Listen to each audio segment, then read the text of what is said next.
Like life and death, moon and sun, it's sure to each the piper comes. And while God and Goddess give for free, down below there will be fees. Despite perfect love and perfect trust, there's no way around it. Cash is a must. We've sought within, but come up short. So we come to thee, your help to court. If you would aid this temple's life, a $3 donation would be nice. Remember well that gifts when sent return threefold of what was spent. But if you can't, well, blessed be. We shall survive, so mote it be. Merry meet and welcome to week 7 of Wicca, A Year and a Day and Magic. I'm Lady Napties, and this week we'll be going over the Wheel of the Year Part 2, which is Beltane, Litha, Lunasa, and Mavon. Now our first stop is the Sabbath of Beltane, which takes place on May 1st. Beltane is a major Sabbath, and is the start of the Celtic summer. Now the Sabbath marks the marriage of the goddess and the god. This is a Sabbath of fire and fertility. Common activities on Beltane are bonfires, maypole dancing, and any activities to promote fertility. It's also a common time to have a hand fasting. Now that's a Wiccan wedding. Now the god can be viewed as the phallic god like Cernunnos, and the goddess is a maiden. Now, at Beltane, like at its cross quarter, Samhain, the veil is thinnest between the two worlds. And the Fae, the fairies, they are also very active at this time. Now, symbols of Beltane are, of course, marriage and hand fasting, and the maypole. Now, the colors of Beltane are usually red. Now, gods and goddesses that you can worship at Beltane are any gods and goddesses that are married, such as Osiris and Isis, or Zeus and Hera. And you can also worship Cernunnos. Our next Sabbath is Litha, also known as Midsummer, the summer solstice, the start of summer, non-Celtic.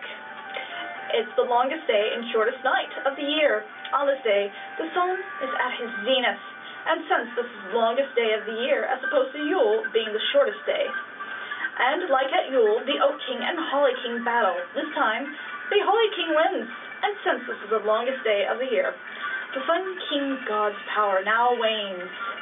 Now from this day forward, each day is shorter, since this is now the waning year until next Yule, when the waxing year starts again.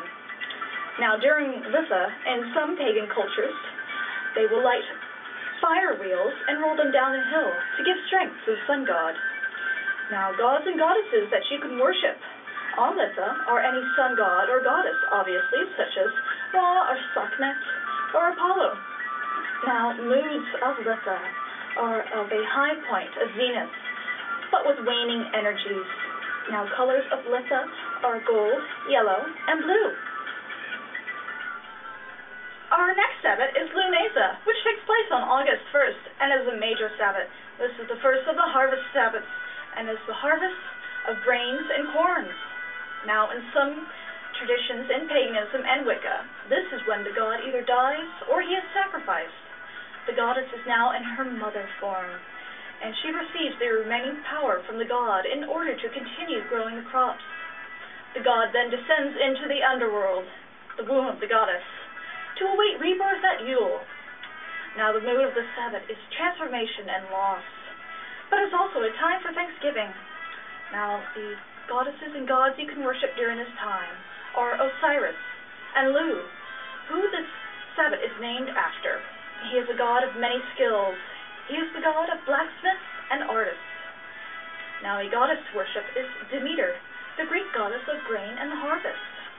Now, colors of the Sabbath are golden brown and yellow. Now, Lunasa is a great time to make corn dolls or to bake bread.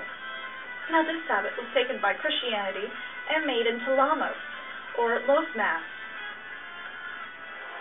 Now, our last Sabbath is Mavon, a lesser Sabbath and my favorite. This takes place at the autumn equinox on either September 21st or 22nd. Remember Ostara? This is its cross quarter. On this second of the third harvest Sabbaths, the day and night are equal once again. This is the harvest of fruits, nuts, and vegetables. This Sabbath is commonly referred to as the Witches' Thanksgiving, And in some traditions, this is the time when the horned god is killed by his successor, or he offers himself to the hunter. At this time, the god is in the underworld, still awaiting rebirth, and the goddess, who is now a mother or crone, mourns him. Now, goddesses to worship during this time are Demeter, as her daughter Persephone is now in the underworld, and as the leaves start to change colors, the goddess Demeter withdraws her gifts from the earth. Now, the colors of the Sabbath are fall, so reds, yellows, and oranges. Moods are of thanksgiving and of balance. Now, next week, we will start learning about the elements, and our first element is the element of air, so week 8. And your assignment is the same as last week. Which one of these 4 Sabbaths do you remember celebrating or feeling their energies before you came to paganism or Wicca? Now, until next time, blessed be!